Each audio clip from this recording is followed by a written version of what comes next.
ഇന്ന് നമ്മൾ കാണാൻ വേണ്ടി പോകുന്നത് നമ്മുടെ കുഞ്ഞൻ പ്ലാവിന് പ്രാന്ത് പിടിച്ച പരിപാടിയാണ് കേട്ടോ.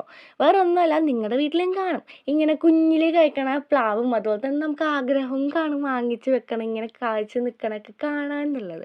അപ്പോൾ വാങ്ങുവാണെന്നുണ്ടെങ്കിൽ ഏറ്റവും നല്ലത് വിയറ്റ്നാം സൂപ്പർ എർലി എന്ന് പറയുന്ന വെറൈറ്റി വാങ്ങുന്നതാണ്. അതിനൊരു മെയിൻ കാരണം, നമ്മുടെ ഈ കാലാവസ്ഥയിൽ അവൻ ഏകദേശം ഒരു 1.5 to 2 വർഷം കൊണ്ട് തന്നെ കായ്ക്കുകയും അത്യാവശ്യം നല്ല രീതിയിലുള്ള ഗ്രോത്തും നല്ല രീതിക്ക് ചക്ക ഇടുകയും ചെയ്യും കേട്ടോ. പക്ഷേ നമ്മൾ ഈ സംഭവം ഇങ്ങനെ ഞുള്ളി ഞുള്ളി കളയണത് എന്താണെന്ന് വെച്ചിട്ടുണ്ടെങ്കിൽ, ഞങ്ങൾ നോർമലി വളർത്തുന്നത് 2 വർഷം തൊട്ട് ഇല്ലെങ്കിൽ 2.5 വർഷം തൊട്ടാണ് നമ്മൾ പ്ലാവിൽ ചക്ക നിർത്താറുള്ളൂ. അതിൻ്റെ മെയിൻ റീസണും കാര്യങ്ങളും അതുപോലെ തന്നെ അതിൻ്റെ ഒരു മെയിൻ്റെനൻസും വർക്കും കാര്യങ്ങളൊക്കെ നമ്മൾ ഡീറ്റെയിൽ ആയിട്ട് വീഡിയോയിൽ ചെയ്യാം കേട്ടോ.